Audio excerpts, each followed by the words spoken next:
I gotta get the Zoom link from these guys. All right, good afternoon, everyone. It is Wednesday, September 3rd, and it is 3:04 p.m. I'd like to call the meeting of the Housing and Economic Development Committee to order. Apologies for the delayed start. For those of you playing along at home and you see our neon orange and all of our ridiculousness, we're trying to outdo the GO committee and their team spirit, but have failed miserably. All but one of our committee members, Legislator Koreman, remembered to really bring the orange today. Orange is our committee color, so that's why if you see us speaking and you see especially Legislator Dawson in her high-vis pinstripes over there, you know why we look like a little bit of a circus road crew. But here we are, ready to conduct the business of the county while having some fun at the same time. Changes to the agenda. There is a resolution that was circulated on your desks. This is going to be ID 13546. And if there's no objection, I'd like to add this to. Good, it's okay.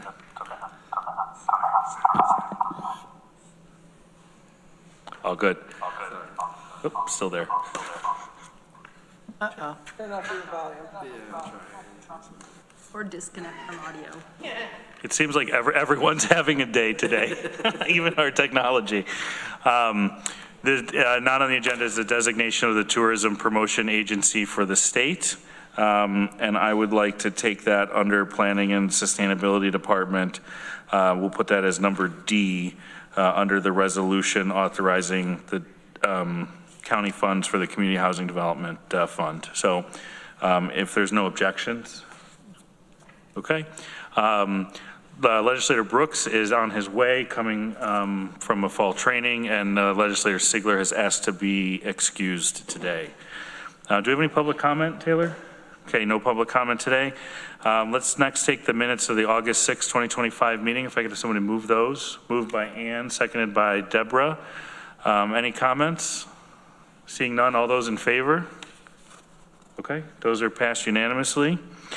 We do have an advisory board appointment. This is going to be ID 13510. This is to the Strategic Tourism Planning Board, Sarah Barden, at-large representative. Term expires December 31st, 2027. If I could have someone move that. Moved by Veronica, seconded by Ann.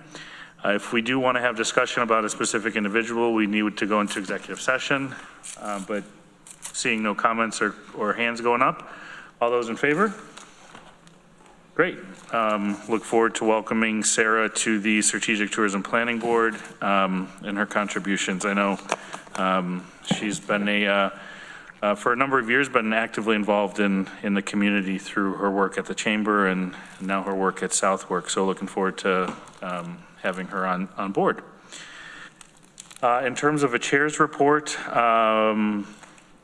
I want to make sure that we have ample time today for our guests, so I will skip a chair's report.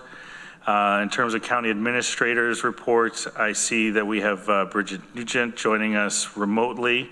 Hi, Bridget. I'll turn it over to you. Thank you, Greg. Good afternoon, all. Just a couple of quick updates. So we're very close to the execution of the contract with our selected emergency shelter provider in the development of the emergency shelter project on Cherry Street. We hope to be able to publicly announce that in the coming week or so. So that's great news. And then on another topic, we will be continuing our review of the bids that were received for the countywide minimum wage study. We are scheduled to meet again at the end of this month to review those and hopefully move that process along. And that is all I have, unless there are any questions. Any questions for Bridget today? Okay, I feel like we're all questioned out. We spent quite a bit of time together last evening, so I think we're moving right through the agenda here. Thanks, Bridget, for being here. As we jump down into homeless and housing update, before I turn it over to our friends here to my left, Lydia, I see that you're online, and just again, as we hold space each meeting, wanted to see if there's anything that you wanted to jump in or add to the conversation prior to us kicking off our formal discussions. Nope, happy to be here. Okay. Well, thanks for being here, Liddy. So next, I'll turn it over to Brittany and Dina to kick off what's a number of different presentations, and then maybe introduce the team and folks that are here today, and appreciate the quick responsiveness to the question that we asked last month around these topics. So I'll turn it over to the two of you, or however you'd like to introduce your team. Yeah. Hi, Brittany, Commissioner of Social Services, and then we also have Rick, Alvord from Youth Services. and then my Children's Services team. My name's Barb Kajan. I'm with the Eligibility Unit of Social Services. And I'm Jen Brown. I supervise Child Protective Services. And so I'll have the way that it's laid out for the presentations. It kind of goes this team and then Rick and then us. So I'm going to have them go together because they're kind of similar. Great. And then have us explain the bus ticket presentation. Yeah, absolutely. That works perfectly. Okay. Rick, did you get my email? Can you share the PowerPoint? My computer just isn't connecting. I emailed it to.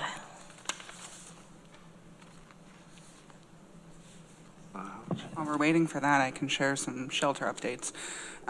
So currently at Roadway, we have 41 adults, five families with 13 people total, so 54 individuals.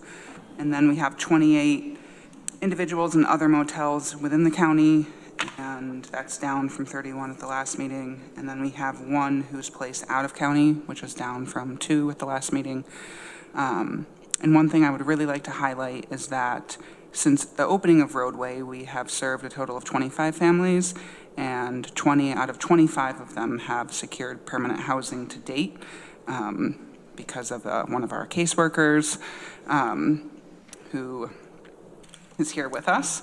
Didn't want to put you on the spot. So Barb has done incredible work with our families at the shelter, and I think it's really a testament to her skill set and to the work that she's doing with the families that 20 out of 25 have secured permanent housing. And then 2 more scheduled to lease up in the next 2 weeks. So, Fantastic. yes. Great news. Thank you.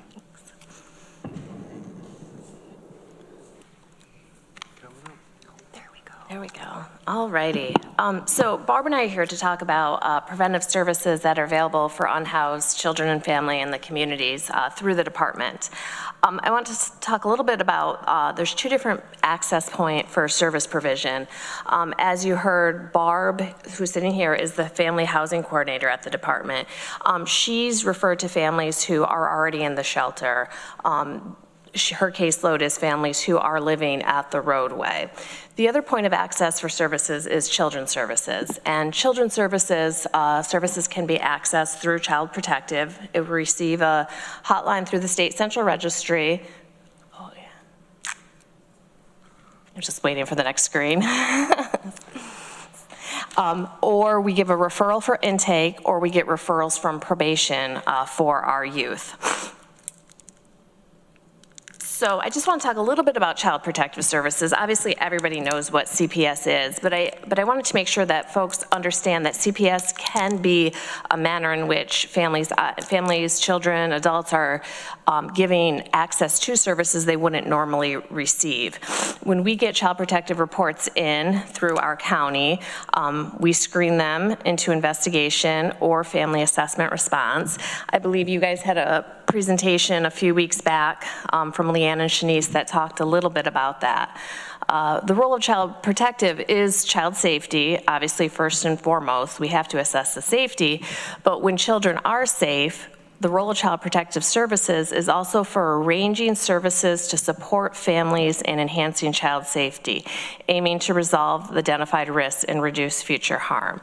And so we are required to provide service provision or make referrals for community-based services when we see that there may be future risk or harm.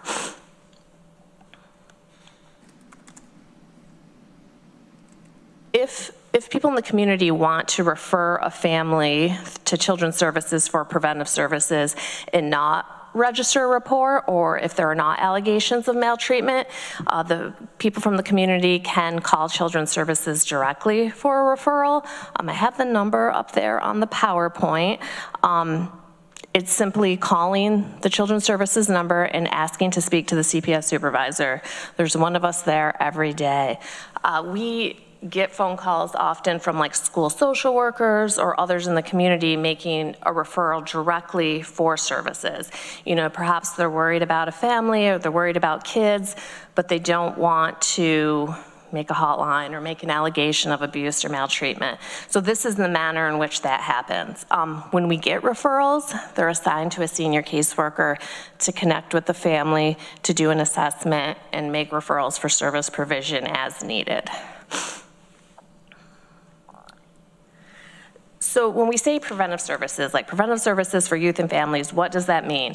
When we talk about preventive services that are the department provides directly, the list here shows, I talk fast. The list here shows some services that are provided directly. Case management, making referrals. Our caseworkers provide casework counseling. We have transportation assistance, protective daycare, ongoing assessments of safety and risk, DSS-funded preventive services, family treatment court, camp funding, parenting skills education. These are all types of services that we can connect with or provide the family directly through Children's Services. Allergies. All righty. You skipped one. Oh, yeah. Like case management. It's the one that says William George on the first line. Got it. Yeah, that one. The department contracts with various other community agencies to provide services. This is a list of some of the agencies that we contract directly with. We have a therapeutic after-school program from the William George Agency in Freeville.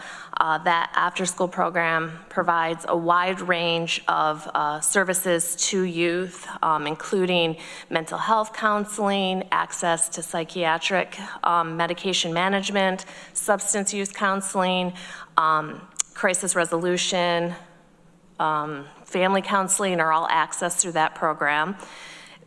We have a youth advocate program that works with young people who are at risk of out-of-home placement or involvement in the juvenile justice system. Dispositional Alternatives Program, referred to as DAP, also for youth that are at risk of involvement. DAP does work with younger kids, so it reaches a younger age kids. We contract with Liberty Resources for a program called Multisystemic Therapy. We contact with Cornell Cooperative Extension for facilitated visitation, and Cayuga Centers for a respite bed.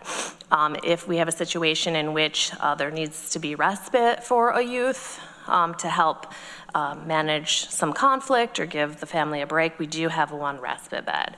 So these are all services that are contracted directly through the department. Can I interject for 1 second? Sure. So the conversation around a respite bed came up at the legislature meeting last night in the county administrator's proposed budget. Okay. And there was some... We weren't sure what exactly that was. Could you go into a little bit more of the detail around the respite bed? And I think this is one that we have to contract to kind of permanently hold to always have available, right? Correct.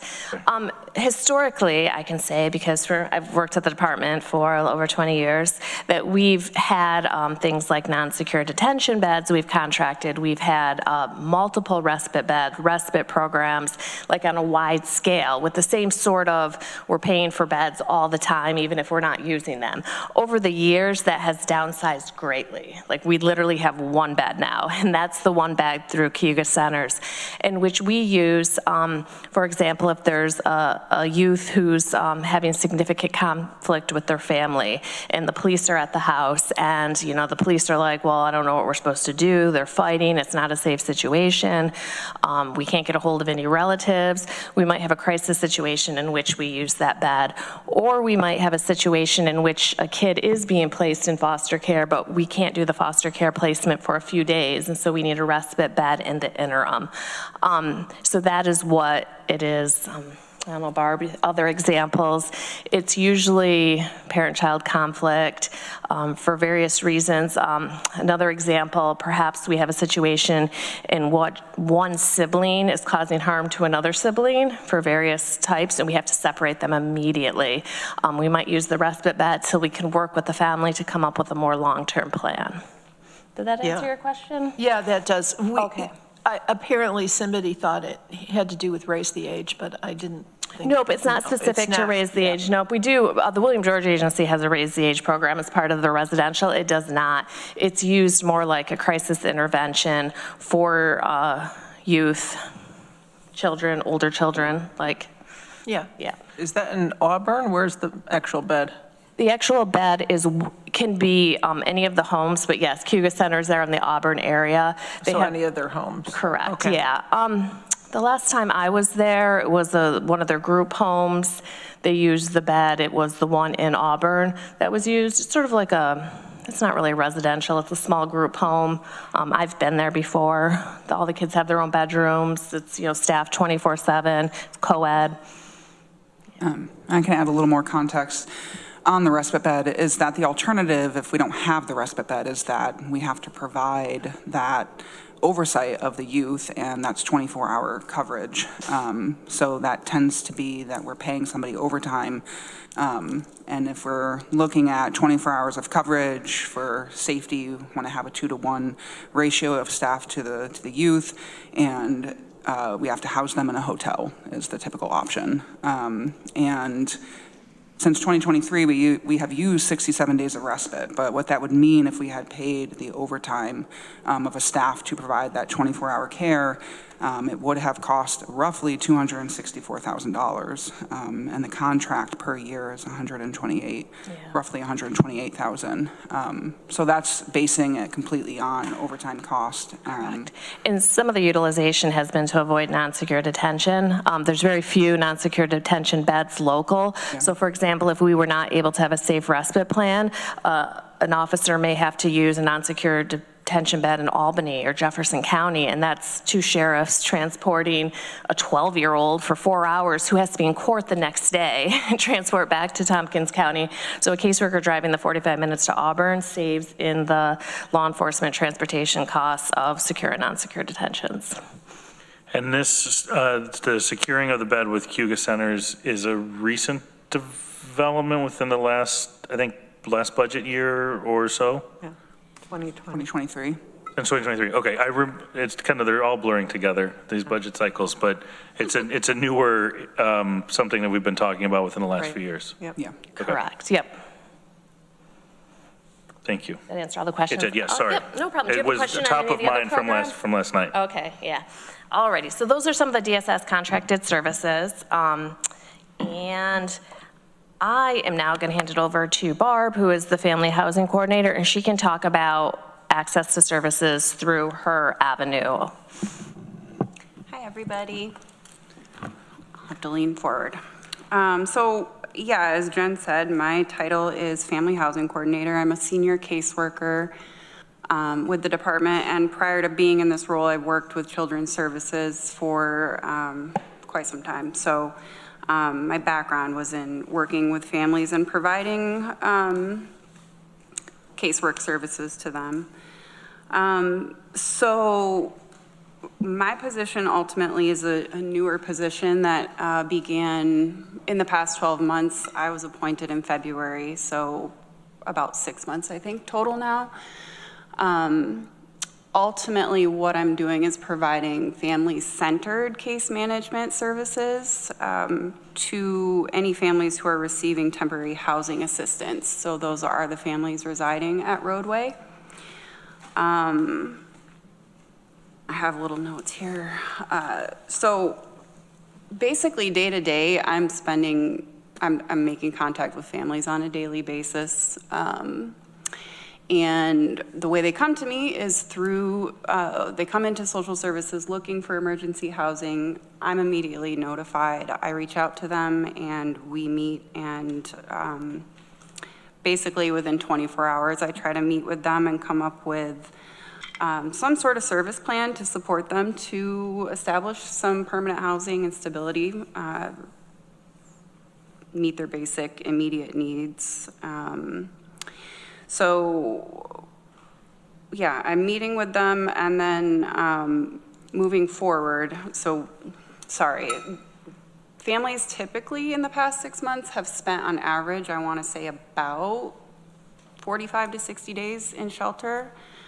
So during that time, ultimately I'm meeting with them every single day, making sure they have food, clothing, access to laundry, medical care, supporting them in pursuing education, job training, childcare, mental health and substance abuse treatment if that's needed, seeking support with financial education, budgeting, learning about credit, those sorts of things that impact housing and securing housing. We work on life skills and self-advocacy. Every day, I'm ultimately on call during my work hours for all the families there.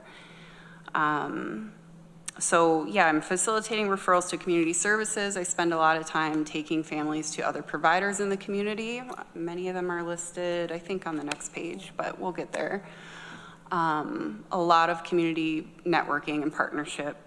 I also spend a lot of time working with families to make sure that they're in compliance with the social services requirements to be in temporary housing. So making sure that we're attending appointments and collecting all of their necessary documentation to maintain eligibility. I work a lot with children's services staff. I will say that I was pretty surprised when this position started at the amount of families who had no medical providers, no means of regular access to food, children who would be eligible for supportive services but weren't receiving any, just a general lack of connection. So every single family that I've met has been very much open to working with me and asking for the support every day. I'm never not really busy. And as far as children's services and partnership with child welfare, I have worked really closely with them in making voluntary referrals so that we can get families the services they need without placement in foster care, or court petitions, or really trying to support that preventive strategy. So that's been great to have partnership between the eligibility units and child welfare. Let's see. So I also act as a liaison with local landlords. I spend a lot of time taking families to meet with potential landlords, making sure that they know how to fill out their rental applications, understand their lease and their obligations as a tenant once they do secure housing, helping them, really trying to focus on maintaining that housing once we're there. So, helping them to understand how to take care of their apartment, make sure their bills are paid, maybe setting up a bank account with automatic payment, that kind of thing. To really try and establish some stability as they're coming out of homelessness. I also physically move families into housing. So I do have a van, and I wear my sneakers, and we load up the van and move people into housing all the time. they often don't, I've found that the families that I work with don't really have a support system, and it truly is me and a single mom and kids, moving boxes for 8 hours and trying to take care of the kids at the same time. And so it's been really, I think, really helpful and really valuable to some people. Let's see. So with that, I've also been able to connect a lot of families to other resources that can support them with getting the things they need to set up their home. Things like cleaning supplies, beds, garbage bags, furniture, things like that. Because again, we don't want to move people into housing and just walk away. Yeah, right. And a lot of our families come into shelter with very little. So we are really starting over usually. Let's see. So case management after housing is secured. I have generally been working with families for up to 3 months after they move into housing. As Commissioner mentioned, we've had 20 out of 25 moved into permanent housing in the past 6 months, and I want to say I've maintained contact with 23 of those 25 families. They do reach out after they've moved into housing and have questions like, hey, how do I make sure my kid is registered for school? Or, can you help me update my address? Things like that. Can you assist me in contacting my landlord to talk about an issue I'm experiencing? So it's been nice to be able to support families with that as well. And yeah, I think lastly on here, I spend a lot of time communicating with schools when people are coming into housing or into shelter and moving into housing. They're not stable. There's a lot of transition, and making sure that the school knows where to send the school bus is not usually the first thing on their mind, which leads to kids missing school and Why not? Yeah. And then the school calling the third floor. Yes, things like that. So I do support parents with, I call it parenting skills, but making sure that they know who to reach out to at school, making sure they're calling them, updating their address, and also while they're in shelter, helping those children and families have some normative experiences, like making sure they can still go to their parent-teacher conferences, have, summer camp signed up and those sorts of things, which are not usually the first thing on people's minds when they're experiencing homelessness. So I think that's been a really great part of this program. And yeah. So that's how I spend my days. Well, in the next screen, we talked a little bit about community-based preventive services, and referrals to connect families to these community services can, Barb does through her job, and we also do through children's services as well.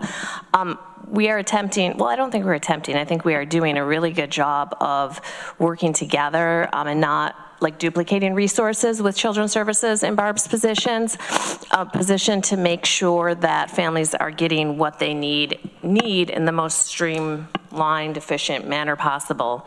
So these are community-based services that I'm sure everybody here is aware of that we're utilizing in the community. When the Department of Social Services, the child welfare team assesses that a child is safe and it's a low risk of foster care or low risk of abuse or maltreatment, service provision is often done by other community agencies rather than us, like a lower level of care.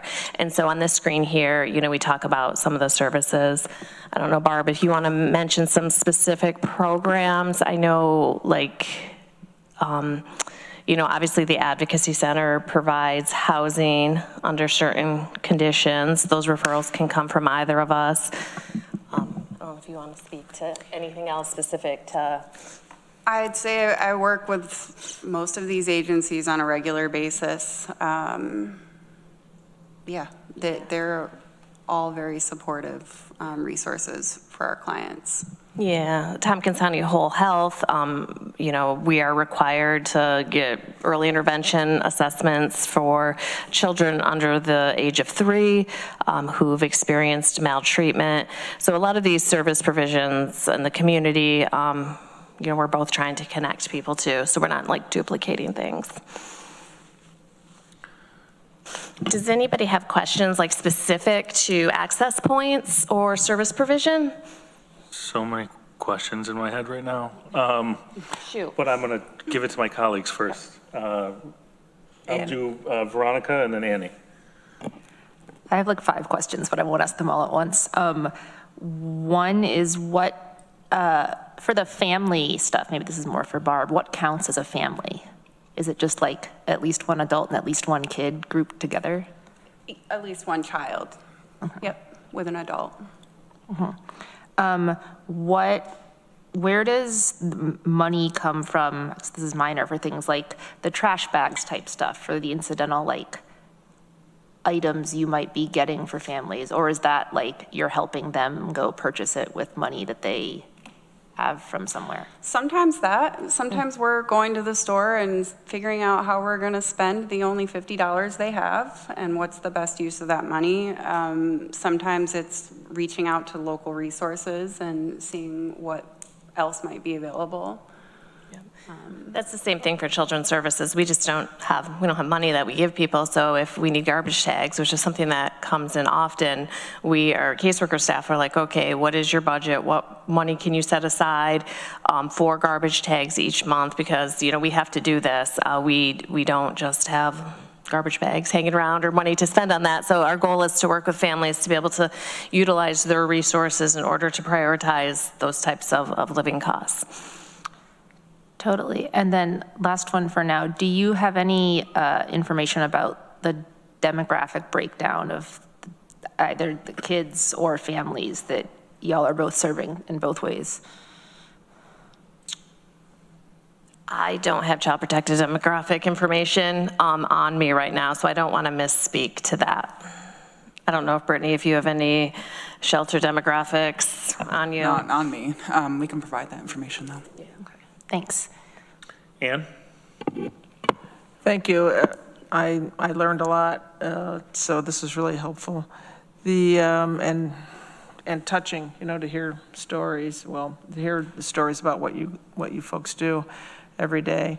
So, just a couple questions for calling the CPS supervisor. So wasn't aware that was a thing that you could do. So, if is that also confidential? As the same as like reporting, calling for a report for the person making the call? No, that would not be under the same guidelines.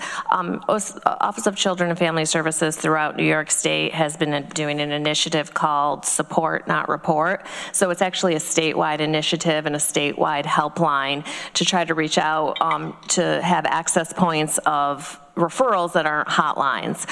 When somebody calls me for a referral, when I take that call, I ask them, did you let the family know you were making this referral? So when we have community members making referrals, it's transparent. We're not going behind the family's back and saying, you know, a little birdie called me, or it's not like a confidential source. It's like teaming with the community in person, which they usually want to. You know, like for example, a school social worker was like, you know, I already let the family know that we'd be calling you guys. So it is something that the family is aware of.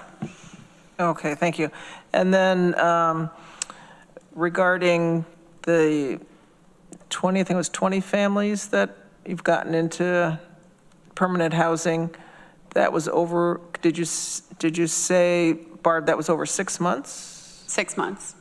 And you're new into that position 6 months ago, is that correct? And so there was somebody else in that position? Nope, it is a brand new position. Oh, that's a new position.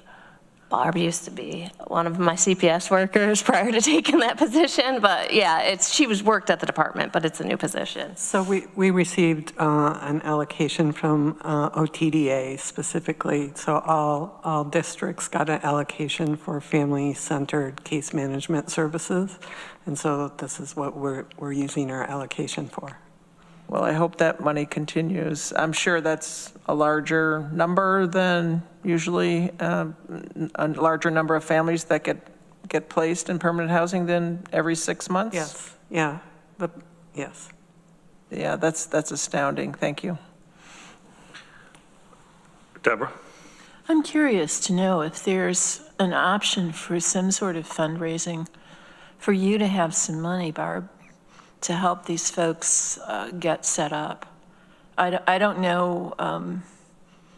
I don't know to what extent a government agency is allowed to take private money, but I just wondered if anybody had looked into that. It seems like a very worthy cause. Say what? You usually need a board. Usually what? Need a board. I see Liddy To jumped set in up with a nonprofit. a hand up. I am dying to jump in just quickly because we just launched a program at 2-on-1 called the United Way 2-on-1 Alice Home Essentials Program. And this is a sort of exactly what you're talking about. So I'll send you more information. I was literally typing an email to Greg and then you opened this question. So people who have had an experience of homelessness in the prior 12 months and have moved into permanent housing are eligible through this fund, which is a partnership with United Way and 2-on-1 using TCRF funds to help people with things like trash tags, cleaning supplies, small appliances, microwaves, furniture, up to $500 once a year. It's a very streamlined and pretty easy application for people who meet the criteria. So there isn't some brand new, opened like yesterday, basically, funding that I'll be happy to share more information about. But there's something up to $500 for people. Please send that, Liddy. Yeah.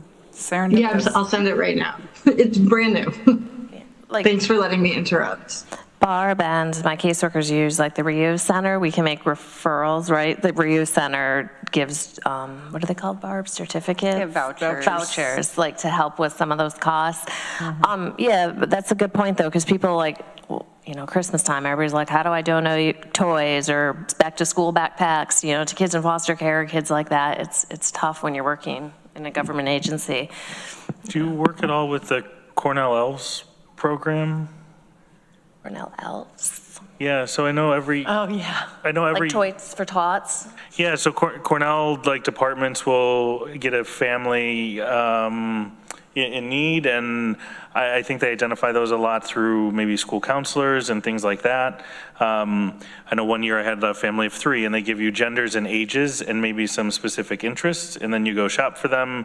It's like the Salvation Army Angels, except you adopt a family. And, you know, I think maybe we should do that. the legislators should do that. Yeah. Why don't we work on that? Well, sounds like a good, Deborah, thank you for volunteering to take the lead on that. Yeah, we do a lot of Toys for Tots referrals because you know, probation sort of spearheads that, and they're in our building. So a lot of caseworkers, when they're making home visits, help families get their applications in for Toys for Tots. So we try to be, but I have not heard of Cornell Elves. Well, we can add that to our list. They're the same folks that do the backpack program at Cornell. A couple of questions that I have is, how often do families lose THA eligibility? And is that a common thing that's seen with families? And if you could speak to it, if it is something that happens, what typically is the driving factor for losing eligibility amongst a family unit? I would say, at least in my time in this position, we've only had a handful of families come out of compliance very briefly. And it's usually for things like missing an appointment or, didn't have transportation, or maybe, needing medical documentation from a physician who hasn't gotten to sending that fax yet. We have had, I want to say that a lot of times it's things like that. I am able, now that I'm in this position, to kind of keep tabs on appointments and things like that so we can prevent that from happening and really focus on the more important part, which is permanent housing. Yeah, sure. Yes. You mentioned a lack of connection to services that you see families who come into your sphere experiencing. What do you attribute the breakdown of them not getting the information sooner through the community? Can you talk at all? I mean, does that question make sense? Absolutely. Because I have worked in housing and family services and children's services in our community for a long time now. And I think prior to my position, specifically speaking to families who were receiving temporary housing assistance, really they were in hotels scattered throughout the county with no transportation or very limited transportation, limited means of communication, just sitting in their rooms. Rural families in the community, I've worked in children's services a long time, and the transportation barrier for outlying communities is a huge barrier to a lot of the services that are accessible in Ithaca versus the rural parts of the community. I think that's Absolutely. Absolutely. And I really am like knocking on doors every day. Like, hi, what are we going to work on today? So it is, I think, just engaging and support. That's great. The last question or comment, maybe it's more of a comment, and hopefully you're doing some of this.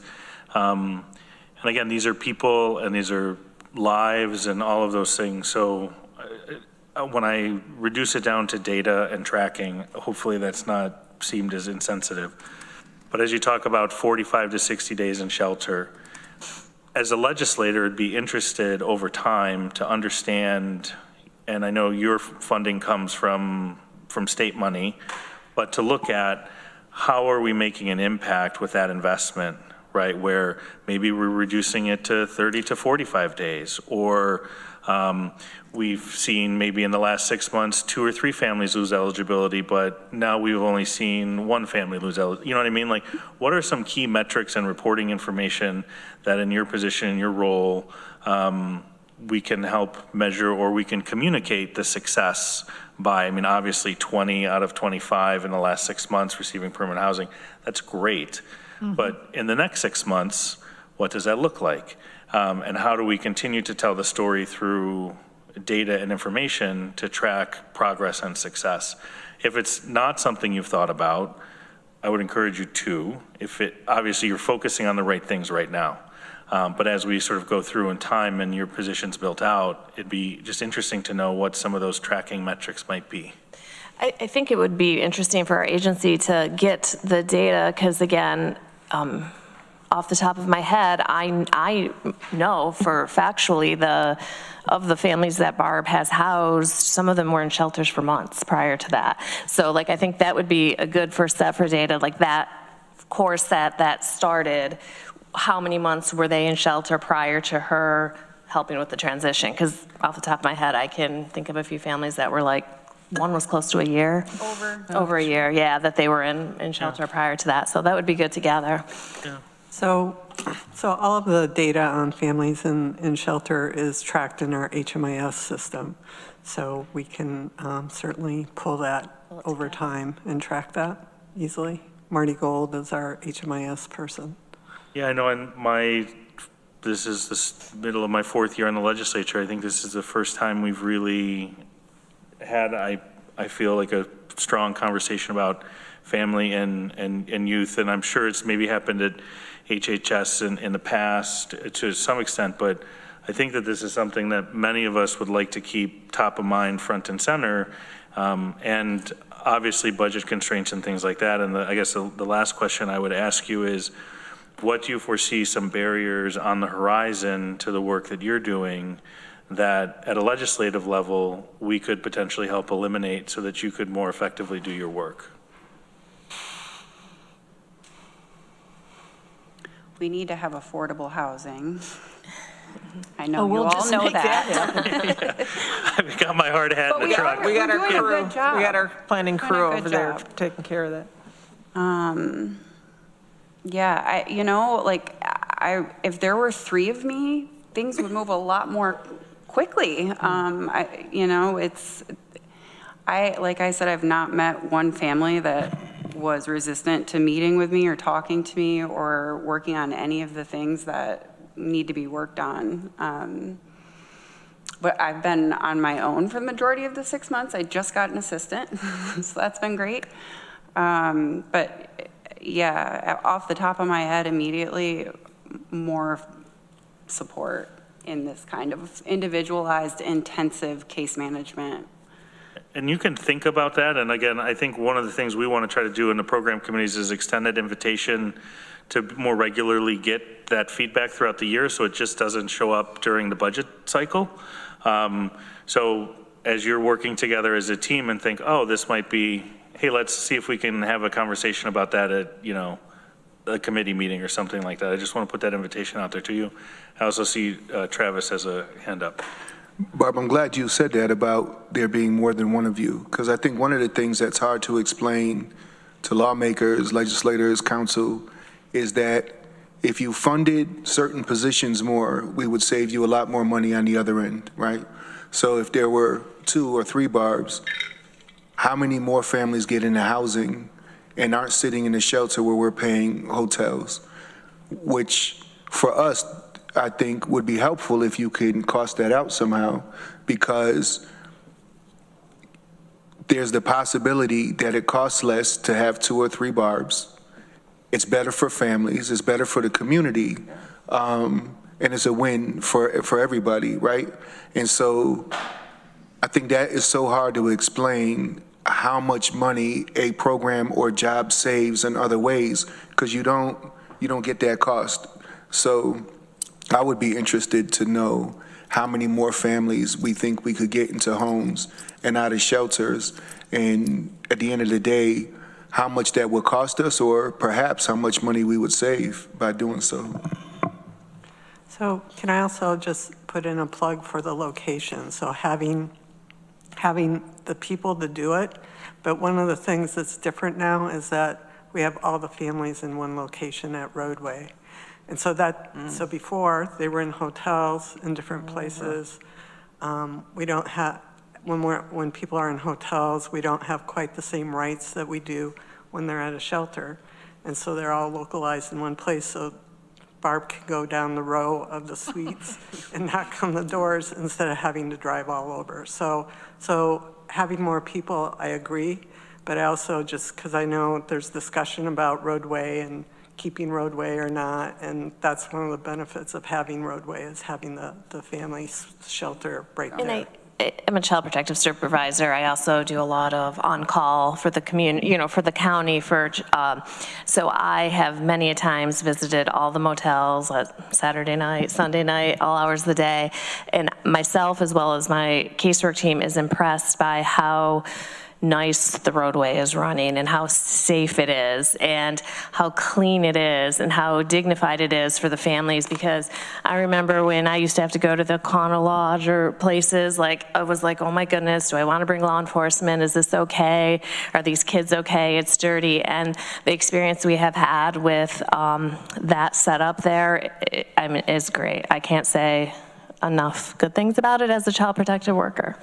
Do you think part of the reason, I'm sorry, Deb, go ahead. I was just going to say, it's really good to have input like that from you who are boots on the ground, because we don't hear that. Yeah. We're just thinking one hotel's as good as Yeah, another. I just had one of my caseworkers who did on call this weekend over Labor Day weekend come to me, and it was her first time doing it since there. And she was one of the first things she said was like, "Oh my goodness, I was at the shelter this weekend at the Roadway. It's so clean, it's so nice. The staff were so nice." So everybody is giving us that feedback. Good to know. Thank you. Do you all think that it's, and maybe it's multiple reasons. One, it's a motel, so it's outward facing. Like when you go into a hotel, there's all that kind of things that are shielded from the public because you go in a door and you can't see in the hallways. But at a motel, all the doors face the public. Two, I know that you can't house everybody at Roadway, so you're a little more selective to who gets housed there, and other providers aren't housing folks there. So this is the folks that you put there. So do you think, what what possibly could be the reasons why it's like that as we think of what we're going to do moving forward.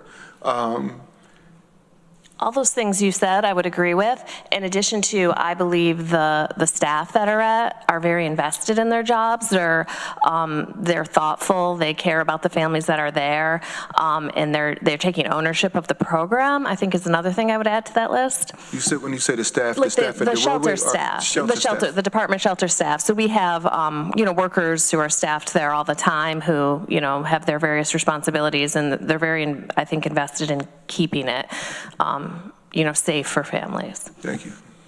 I have Ann, and then I want to wrap up to make sure we give Rick time and other folks on the agenda. Yeah, just a quick comment that as I think we all know, this will be really important information, and anything else that your department and staff can provide us as we're looking forward, towards building a shelter so that we can make it, the best possible place for people to be housed temporarily, but also to help them access services and transition out. So anything you can provide us would be helpful. Can I add one comment? Of course. About roadway with the families and the individuals, adults being there together. The reason that's possible is because the buildings are separate, and that's regulation requirement. So if we didn't have the roadway property and we were somewhere like a county lodge, we wouldn't be able to house them all together. So at roadway, because there's that separation, the families have their own area, and then adult individuals have their own area. This has been really insightful and informative and eye-opening, and I know Jen and Barb, please express to your teams our deepest gratitude for the work that you do on behalf of the community, because this is really meaningful work and definitely our truly most vulnerable population, our young population. So thank you on behalf of the legislature for all that you do. This is, it's incredible to hear the work, and you're welcome back anytime. Okay, well, thanks for having us, and feel free to reach out. I think our numbers we put up there, we can always take a call if anybody has a question. Great, thank you again. All right, Rick, we're going to turn it over to you to talk about some youth services for youth homelessness. Okay. What about the bus tickets? We're going to come back to that because this.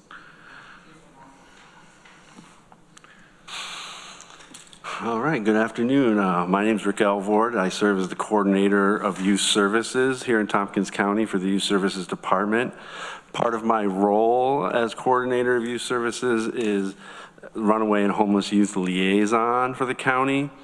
What that means is I work closely with runaway and homeless programs to ensure their compliance with the Office of Children and Family Services standards and regulations.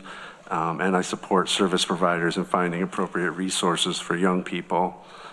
Thank you for having me here today, and I appreciate this opportunity to talk about youth homelessness with you guys. Pardon me, there's, I don't know if it's an AI, but there's something transcribing. Oh, it's writing out everything you say.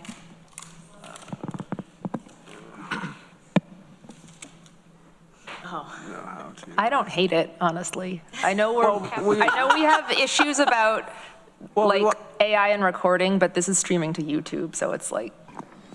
Well, I just want to make sure it's not AI. Rob is taking a look. I mean, we have an IT. Rob is taking a look. What's that? Rob is taking a look right now. Okay. I mean, I do like the transcription, but just want to make sure. It's not the bot.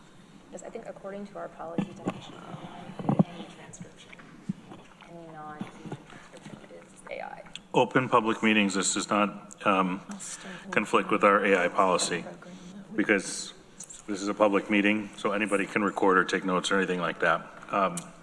Sorry. Just so we're on the same okay. page. Yeah. 3 buttons or 3, yeah.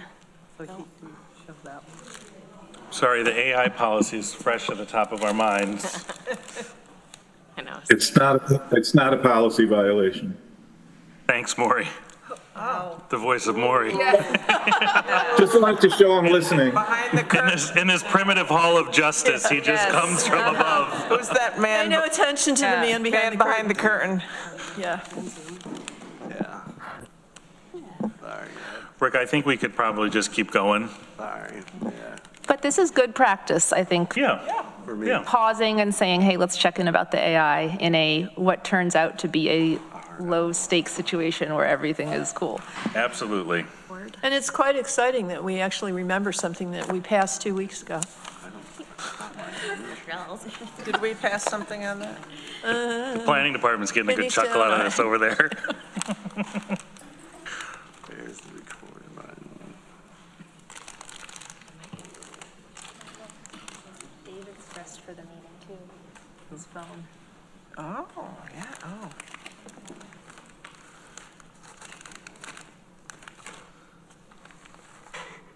Sorry. It's not understanding what it wants. Taylor, is that Rob in there moving stuff around? Okay. Only way to stop your voice from recording yourself. Mute.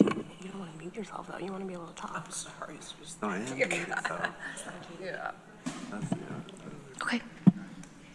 At least you didn't turn into a cat. Okay, Rob said go ahead whenever you're ready. Okay, thank you.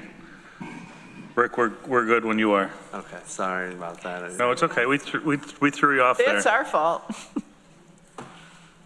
Okay. Oh, Jesus. Give me 1 second here.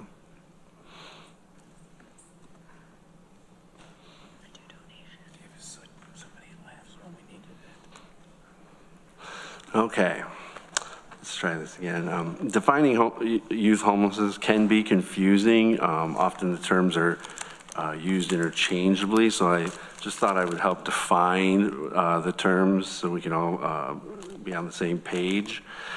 When we refer to youth, it's typically young people under the age of 17.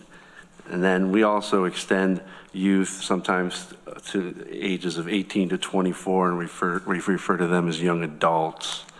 Barb talked a lot about family homelessness and youth who are homeless with their families, but there's a whole nother population who are sort of unaccompanied and homeless on their own.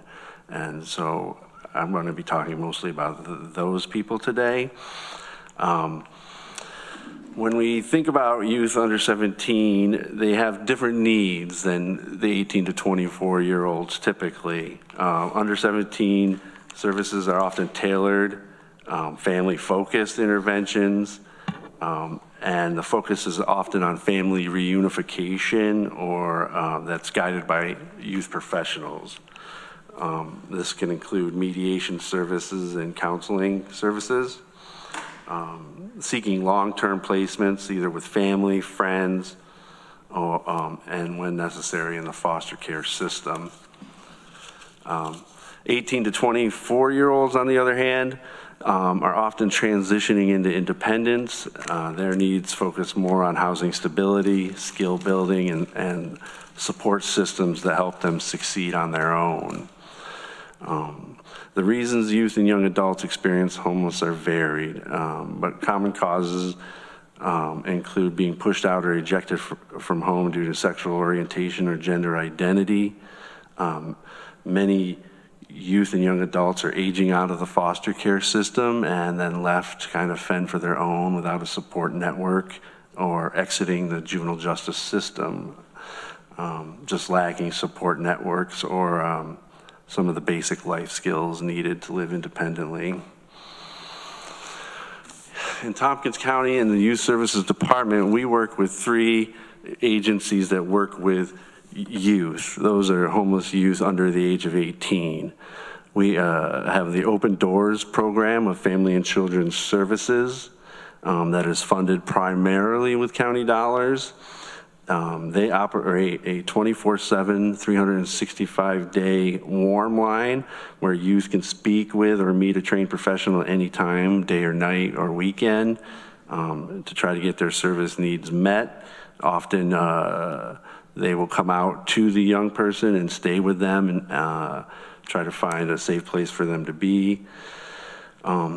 Open Doors also manages a host home. Host homes are a certified volunteer family that will take a young person in a crisis for up to 30 days, giving them a safe place to be while a worker will try to work on long-term solutions. Host homes are not the first choice for many youth, just for obvious reasons. Going into someone's house that you don't know when you're 17, 16 is not necessarily something you feel comfortable doing, but it is an option and it is available to youth in our county. The Learning Web will also work with youth 12 to 24. They mainly provide housing, though, for 18 to 24-year-olds.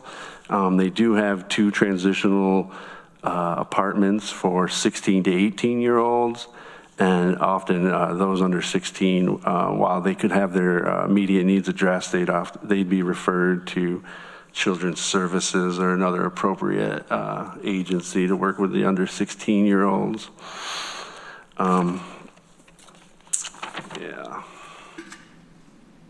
We're currently working with the Village at Ithaca. Village has access to a lot of the schools in the county, so they're often the first one that will make contact with a homeless youth. They provide housing for 18 to 24-year-olds as well at the Village House, and our department is working with them currently to become OCFS certified to serve youth under the age of 18. One of the challenges that Barb mentioned too is the gap in respite care or crisis shelter for those under 18. That's a big gap in services, so our open door staff will often go out to meet a youth in the middle of the night, sit with them, try to find an appropriate family member or friend that they could stay with, but if they can't find anyone, there is really no place to send them, so often they are stuck, or not stuck, but often they will sit with that young person until the morning or back at their office and just kind of wait out the night until they can find a long-term solution.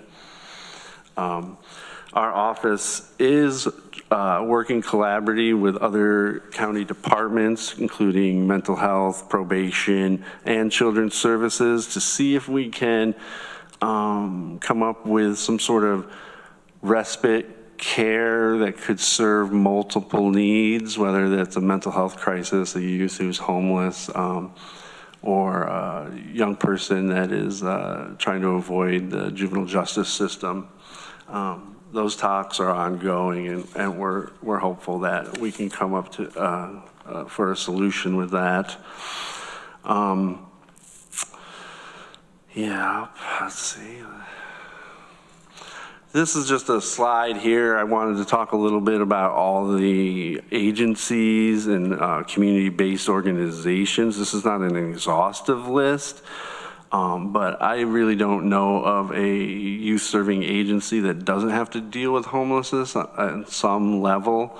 And this is just sort of a snapshot of some of the agencies that work with youth, mainly 18 to 24 in the county. Significant progress has been made over the last few years. Tompkins Community Action has permanent supportive housing, the Amici House, Art House, and Asteri, and others, including Corn Street and those who are dealing with substance abuse. Catholic Charities has a place to stay. It serves 18 to 24-year-old adults, but also 18 to 24-year-olds, OAR, and then the programs at DSS that sort of help young people, 18 to 24, find housing. The Human Service Coalition, which manages the Continuum of Care, New York 510, has been instrumental in coordinating efforts around youth homelessness. Youth who are identified as homeless will be given an assessment and placed on a coordinated entry list. That kind of creates a central list, and those are ranked by priority, or they refer to it as vulnerability. And then we've been able to do much better data tracking and metrics with the homeless management information system that Dina mentioned. They've also, the Human Service Coalition has been brought additional federal funds through the Youth Homelessness Demonstration Project, which has increased the number of permanent supportive housing units, and have some pretty innovative new programs coming up through the Learning Web of the Rapid Rehousing Program. We'll have funds for rent and security deposit, and the Open Doors program is hoping to expand the host home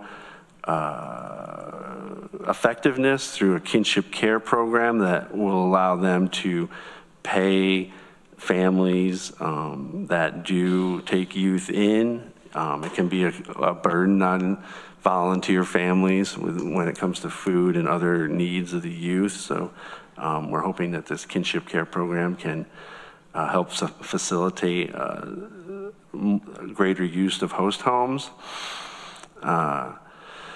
You know, all of this is getting us closer to our ultimate goal of making youth homelessness rare, brief, and one time. Here I have a slide that just kind of gives us a snapshot. This is always a kind of a moving target. This number will go up and down. But when I made this slide, there were 73 youth and young adults on the Continuum of Care Coordinated Entry List. There's an estimated number of 150 young adults in unstable housing or couch surfing. And one of the numbers that is kind of stand out to me is a significant increase in the number of students reported as homelessness in Tompkins County. It has tripled over the last 3 school years. It's a good time for me to just give a shout out to all the good work that our school staff are doing. Each school is required to have what they call a McKinney-Vento liaison to deal specifically with the needs of homeless students. And a lot of these people are doing great work. The school social workers, the counselors, a lot of the admin staff dedicate a lot of time to helping these families and youth make sure that they can go to school. Brandy Remington from TST BOCES and I have started an initiative, sort of a McKinney-Vento liaison hub, if you will, a resource hub for all of these school officials that are, you know, out there hustling every day to try to find solutions and houses for these families, kind of create a central resource that they can access and know about things like the United Way's new program and things like that. So that's pretty exciting development. 92 permanent supportive housing units, 24 transitional housing units for young adults, and 2 host homes currently that can serve youth or young adults up to age 21. And that was my very brief say it in 6 presentation. Questions? Questions? Deborah. Oh, sorry, Deborah. Yeah, I was wondering if there was any overlap of those 73 youth and young adults on the Continuum Care, 150 in unstable housing or couch surfing, 232 homeless youth.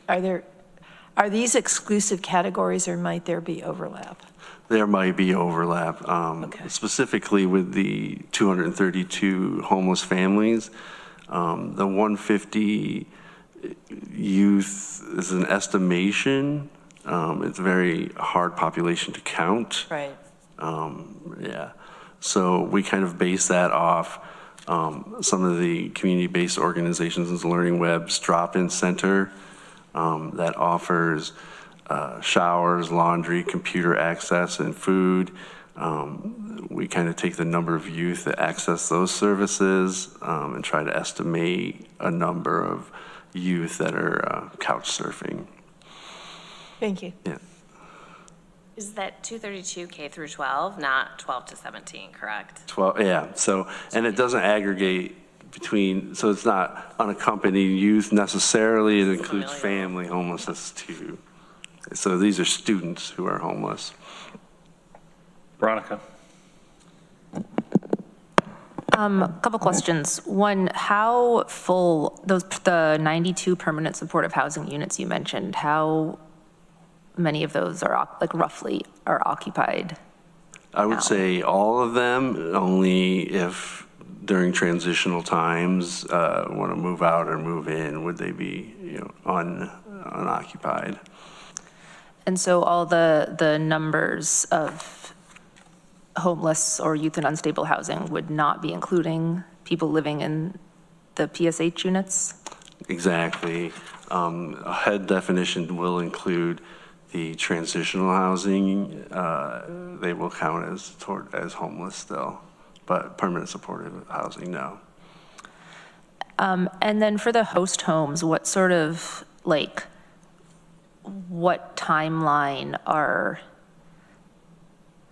those supposed to be long-term places or just for a couple days or what? And where does that fit if this is describable? I realize you said it's only two. In the continuum from a crisis respite bed that we don't have all the way to permanent housing. They are designed to act as a respite in some ways, so that it's like a 30-day stay maximum, and then you will try to find longer-term placements. Thank you. And one more question. Maybe this is too big. Can you review you mentioned the youth homelessness demonstration project, if that's what it's called, which I remember hearing about some years ago, and I thought it was tied to a grant that was paying for, I don't know, something in particular, but this is... I can speak to it, and can you talk Lydia about where does this come better. from and what's its timeline? Does it last forever or no? Forever is a term that's hard to use with the current administration, but it has the potential to last forever. And it's about 1.6 million, correct me if I'm wrong, Liddy, that came into the county, had some specific requirements around it, one which includes youth input. So back in 2021, a group of us, including youth, met to sort of decide our priorities and how this money would be utilized. And then agencies in the community applied for that money. That's what sort of led to a number of permanent supportive housing units and other programs, like the kinship care program that's soon to be, or the rapid rehousing program at the Learning Web, and others, Liddy, I'm sure. So that money, Accurate. Yeah. Oh, you nailed it. That's why HTP. It's designed to pilot innovation around youth homelessness, be youth-led, promote youth-driven solutions. It will last forever, depending on what HUD does. Thank you. Ann? Thank you for the presentation. Rick, just wondering, do you know the cause of the, I think you said 300% rise in school-age youth over the last couple of years who are unhoused? Do you know the cause of that? Well, I have theories, and it's affordability.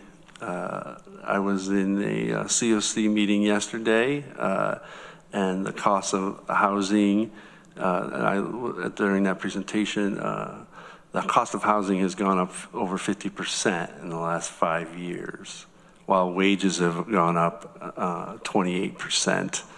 So I think that gap has caused hardship for many families. and individuals and remaining stably housed. So if I could ask a follow-up, so for school-age children,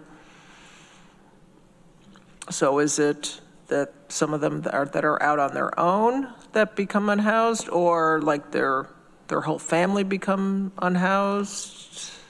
Do you have any idea? Yeah, I thought about that number, and I do feel like the school-age children is a family homeless number more so, but some of that does include unaccompanied youth and minors for sure.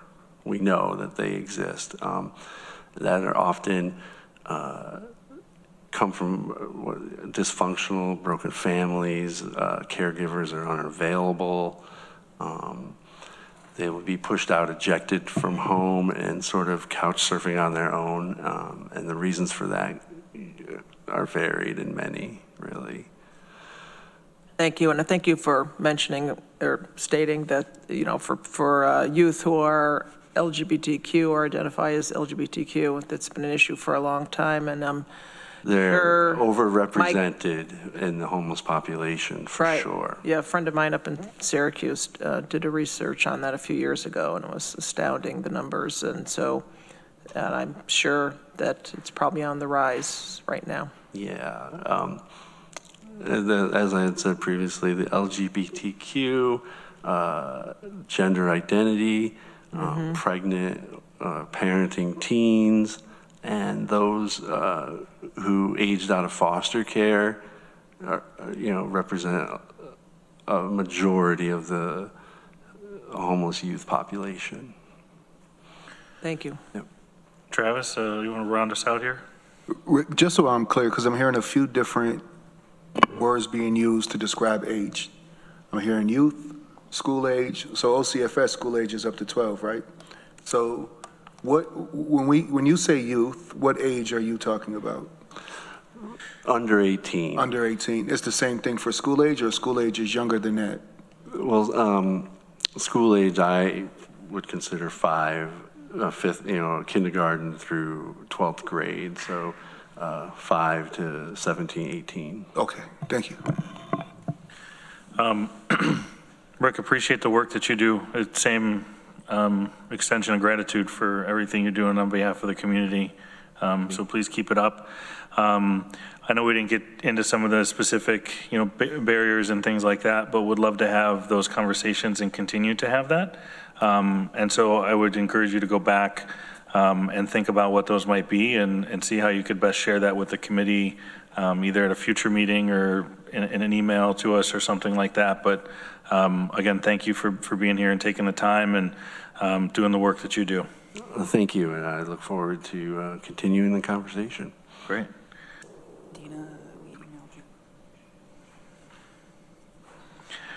Brittany, do you think we can do the bus in, or do you know how many minutes do you think we're going to need? Go really fast. Let's go real fast.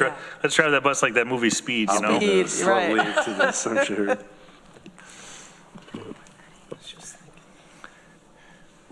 here we go. Weird concept, but that was a great movie. It turned out, That was a good one. The presentation is going to start on page 13, if anybody's following along.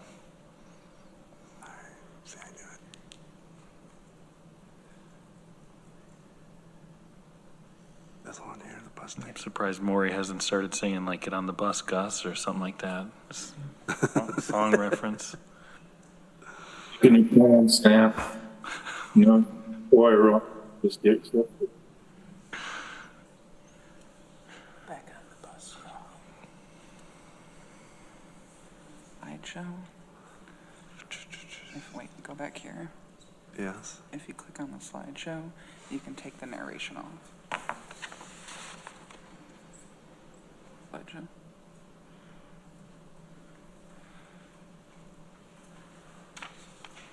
There? Yep. Okay.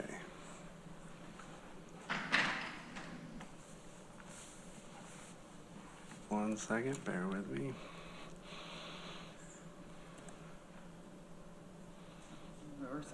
Sorry. It's okay. That's all I mean, good. the slides up is going to take longer than going through Yeah, the slides. that's me. I'm used to a mouse, so me even using this pad is a thing, but I'll get there. Well, we're, yeah, Dina, if you want to start, You want me to just? please, yeah, and Okay. we can have the slides catch up. Okay. Yeah, we have them in our packet. All right. So, we started the discussion last week a little bit when Mike Sigler brought up the program Homeward Bound. And so I mentioned that DSS provides bus tickets. So just going through how that process works. So how can a client obtain a bus ticket? So to get a bus ticket through DSS, you're basically going through the same process as applying for THA. Emergency shelter, all the same eligibility requirements are the same, the income limits, that sort of thing. And if a client's on sanction, they won't be able to get a ticket. So where can a client go to get a bus ticket to? So DSS is required to investigate the destination that a client has identified that they want to go to. So they have to verify that the housing available is stable in some way. And so the housing can be, sometimes it's a home or an apartment that a client had in another location that they came here and they want to go back. Sometimes it's family and friends who can attest that the housing will be stable. You cannot send a client to a destination where they'll continue to be homeless or they don't have any clear connections. Who requests bus tickets? Most often it's people who are applying for emergency shelter. They kind of realize they want to go back to where they were living. Most of the majority of people requesting bus tickets are from out of county or out of state. How many people received bus tickets? So in 2024, we had 28 adults and one family that had 2 children. And in 2025, we've approved 12 adults for tickets. How much does it cost the county? Well, it's not the county, it's the state. So this money is coming through. I'll go through that next. So in 2024, we paid about $3,600, and so far in 2025, a little over $1,300. There's no maximum amount that you would pay for a bus ticket. It just has to be reasonable, and there's not a maximum number of tickets that you can issue to somebody. The bus tickets are paid through the same funding stream as emergency housing. So that's TANF for families, so that would pay 100%, and safety net for adults, which would pay 29%.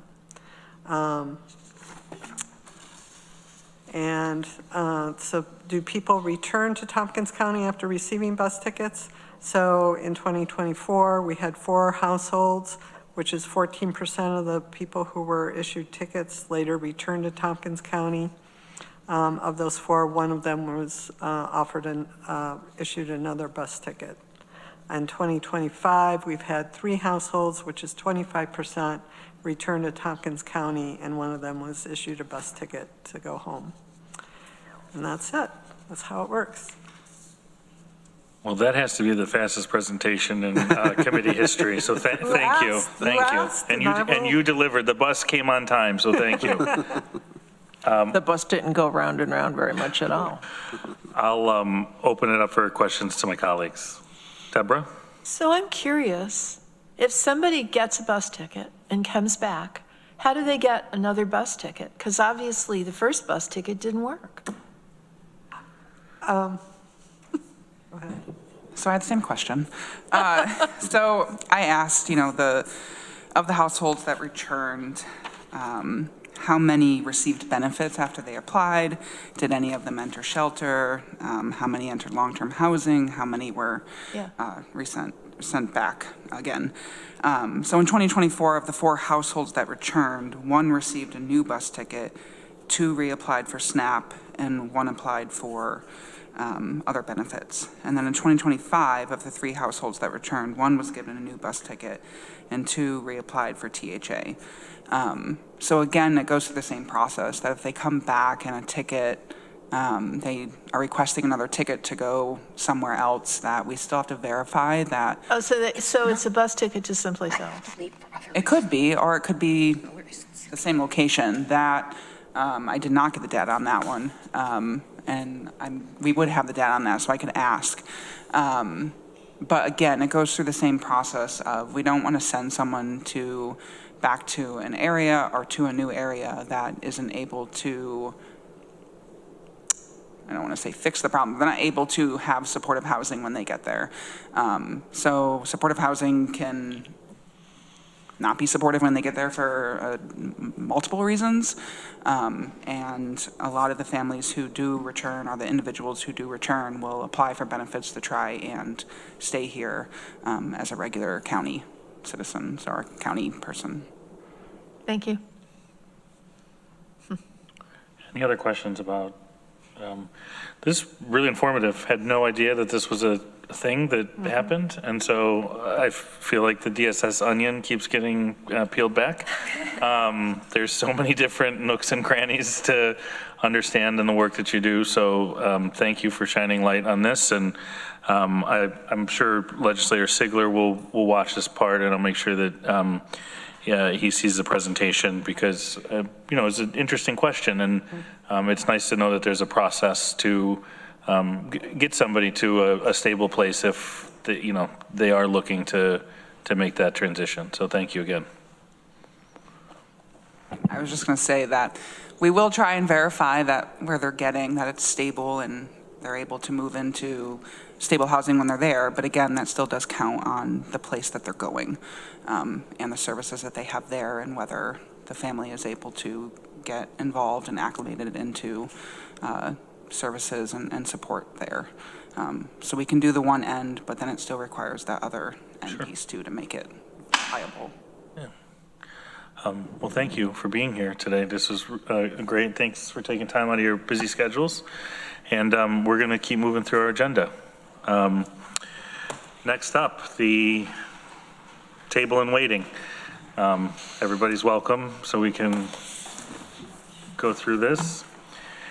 Katie, it looks like we have Planning and Sustainability Department Commissioners Reports. This is ID 13522. Katie Burgell, our Commissioner of Planning and Sustainability. Great, thank you. I thought instead of me repeating what David told me to report today, I would just have David report directly to you, our Housing and Community Development Director, David West. Thank you. I have a few programs I wanted to update the committee on. The first is the CDBG Healthy Homes program. So this is a grant-funded program that we started in 2024. This is, the fourth round that we've had. It's an ongoing program that we can apply for every year. Each program is 2 years long. This current program was designed to serve 20 homes. We've served 8 homes are complete, 3 are under construction, 4 are in design, permitting, or bidding, and we have a wait list of 20. We're about halfway, a little less than halfway through the amount expended, which makes sense considering the number of homes complete and the number that it was designed to serve.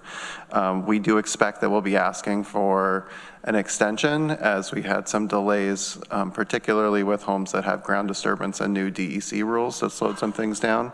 But we've been in contact with the state and they're supportive of that. Unfortunately, we can't apply for it until it's almost over, because they have a rule. You can't ask for more time until your time's almost up, which is fun. I also wanted to update you. Last night, most of you were there for the hearing on the CDBG application that we hope will support the housing strategy work next year. We're asking for $50,000 from the CDBG program that would be added to an IDA contribution, funds that we have asked for in the annual budget as well. We have to wait 48 hours for additional comments following that public hearing, and we'll be looking to submit quickly after that because it is a rolling application, so money goes away as applications come in. The department is sponsoring a training for municipal planning and zoning board members. That's coming up on Thursday, September 18th. And we extended the RSVP deadline to the end of this week. It does include snacks, so we need to know who's coming. We're calling it Making Room, Affordable Housing Decisions for Planning and Zoning Boards. It's going to be the Department of State coming in and helping members of those boards really understand the decision points, some of the case law, and how they should be interacting with affordable housing projects. Following that, we are going to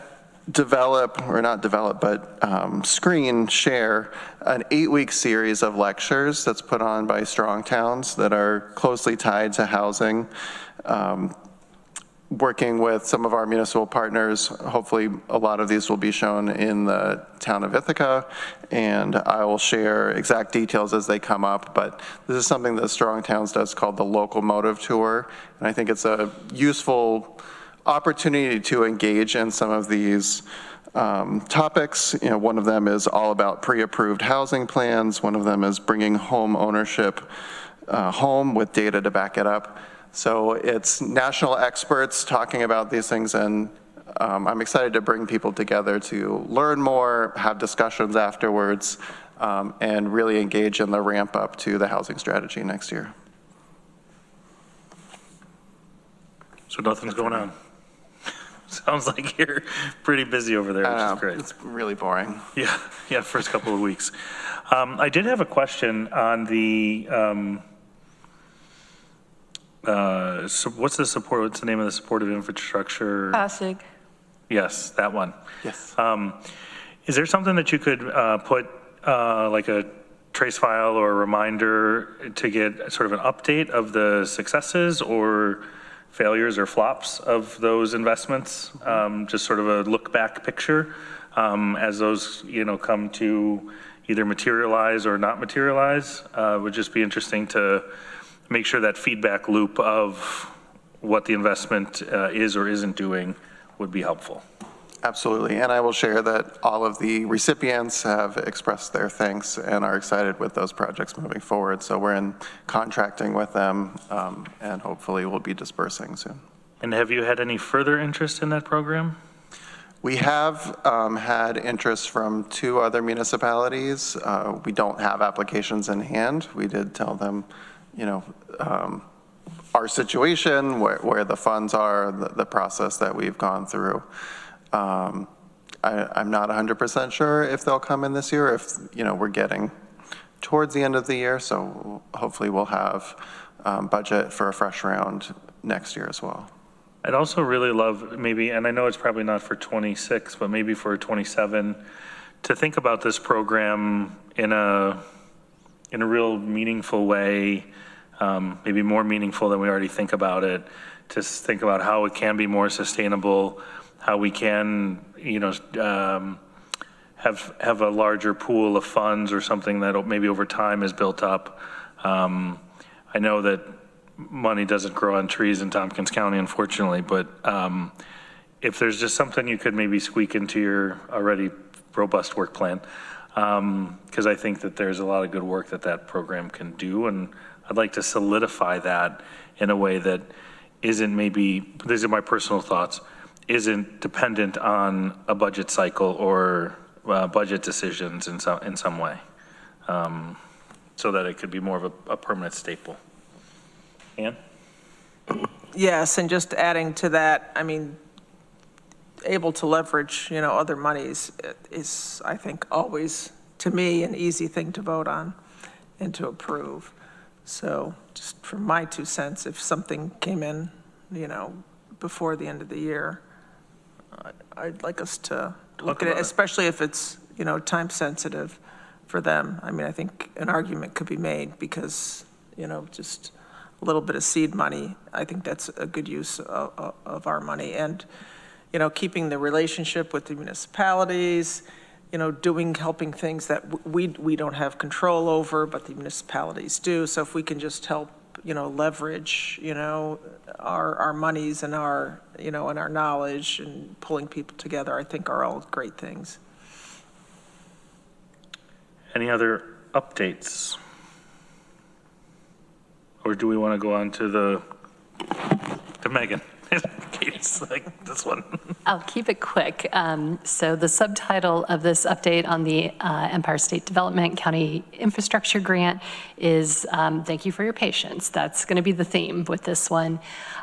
We are learning, this is a new program.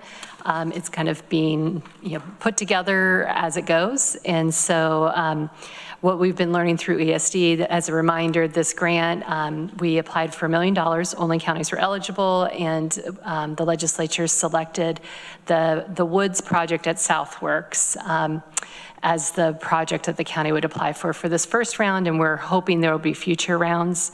But although we've had the governor's press release and, fanfare, it's looking like it will be quite some time before we get real solid documents that let us kind of move forward to formal legislature action to accept the grant. So I've met with our county attorney, and so he understands where we're at and that we will be needing to figure out, there's a lot of environmental review that's already happened and how the legislature kind of joins all that has been done for that very complex project to date, but we'll be keeping in touch. We will be keeping you all updated. I anticipate it will be not this year when a resolution moves forward to accept that grant at the rate things are going with. So it's been awarded. Ish. Ish? Yes. It's been announced. It's been announced, and we have an award letter. However, our application is not considered formally complete until many other steps happen, and they are give and take steps where we answer questions, we're given targets. Well, it's Schrodinger's grant. Things happen, and ultimately, when all those pieces are put together, this will go to the Empire State Development Board. They will formalize our application, and then there will be a public hearing. And then after that step, we'll have some more formal documents to kind of put things together. So we're trying to do as much locally because, as you can imagine, the development team is also eager to move this along. Sure. So we're putting together as much as we can and starting to kind of draft our list of what we think should probably be in a subrecipient agreement.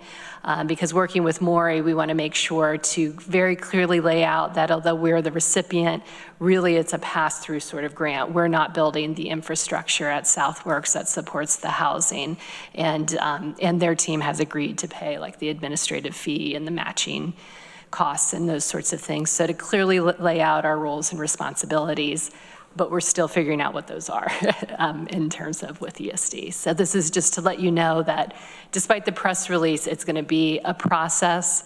It is a reimbursement-based grant, and so realistically, I think ESD also understands they're probably a year out before they have folks with shovels in the ground actually incurring the expenses that could then be reimbursed. So the good news, I suppose, is that through the process the county established to request, expressions of interest and select a project, we really did need a project that was fairly complex and had a really robust team and, extensive needs, but also the ability to kind of navigate this course and to carry some costs and to be able to incur ultimately $2 million worth of expenses in infrastructure to then ultimately be reimbursed for that $1 million ESD share. So for any disappointed initial applicants, this is a program that is not designed for kind of small projects that need to be very nimble and are ready to move super fast. So we'll put the ice cream and cake back in the freezer. And let us know when we can celebrate. Ann's got a question. Is there any administration reimbursement that the county can get? Because it sounds like this is a lot of work. I think the warm glow of hopefully getting the first phase of housing actually Warm moving glow. forward, that ultimately unlocks a lot of additional housing. So the short answer is no. Okay. There's nothing really financially for the organization. It's really just the actual infrastructure costs, and those are actually the project themselves. And maybe the honor to hold a shovel at some groundbreaking Absolutely. or something? We're always happy to do so. Really hard to spend a warm glow. But I will say, the good news is, the idea is this infrastructure supports the first 100 housing units, Right. most, if not all of which, are expected to be affordable units, and that then ultimately the project, which will roll out in phases over many years, is expected to yield 915 housing units and over 900,000 square feet of housing, which is pretty remarkable in this community. So hopefully the patience is well rewarded in the end. Great, well, thank you for that update and all the work that takes, because I'm sure if it takes time on behalf of the applicant, it probably takes your time as well. So thanks for navigating all of that. Next up, we have a resolution to authorize the authorization to disperse county funds to the Community Housing Development Fund, CHDF, Round 25 Awards, ID number 13528, moved by Legislator Koreman, seconded by Legislator Pillar. John, I'll turn it over to you, just high level. I know all the information also is in the packet, last couple of pages if folks want to follow along. Sure, thanks. So this is a resolution that authorizes the funding of 5 award disbursements for Community Housing Development Fund projects. 4 of them are from round 25, and 1 is an award increase from round 24. Questions on the awards? Just to highlight locations, we've got a few in the city of Ithaca, a few in the town of Dryden, specifically in Varna. And I think that's it, right? Yes. Okay. Seeing no questions, all those in favor?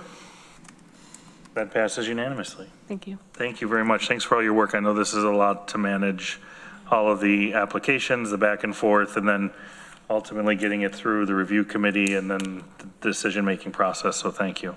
Sure. Thanks. Katie, anything else from you or your department? But I guess we got Nick coming up here next. No, I would just add it's good timing for this resolution because this does support 3 units for homeless youth for 7 individual homeless youth. So it's good timing after hearing the state of the need for that. And just to clarify, that's the Village House, City of Ithaca. The applicant is Village at Ithaca, and that was for $90,000. Great, thank you. Nick, the item that was not on the agenda, which we added at the beginning, we have a designation of the Tourism Promotion Agency for state. Resolution number ID 13546, and I would move if there's a seconder, seconded by Deborah Dawson. We're joined by Peggy Coleman, president of the Tompkins Chamber and CVB. So Peggy, welcome as well. Nick, I'll turn it over to you. This is a pretty standard, I think, annual resolution that we do.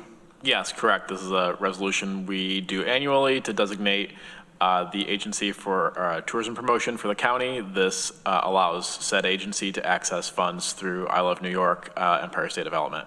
So this was discussed at the last STPB meeting on August 20th. And I just forgot to get it on the agenda in time, which is why it was not in your packet when it should have been, so. Okay. Well, we'll forgive you this time, Nick. Thanks. No, it's all good. It's all good. Any questions for Nick or Peggy? Again, Peggy, appreciate the work that your team does on behalf of this initiative and marketing us as a destination and all of the good things that comes with Tompkins County and our visitation. So thank you again. With no other comments or questions, we'll go ahead and take a vote. All those in favor? Okay, that passes unanimously. Peggy, good luck on another year's worth of work. Thank you all. Appreciate it. Thank you. All right, it looks like we are down to, sorry, Nick, anything else from your? Not today. Looks like we have committee members' reports. Anything from committee members? Ann? Yeah, I just wanted to mention on Shauna's report that for the Community Housing Development Fund, that I believe 10 of those units that are for sale, which we're getting more for sale, and we're needing more for sale affordable units. So I just wanted to highlight that. Yeah, There's 10 total. the Varna, Town of Dryden, which is INHS, has 4 new for sale modular homes. They also have part of that project in their B application, 2 new for sale homes, and also the Sears Street has 4 new homes. That's a award extension from a previous round. Any other committee member reports? Deborah?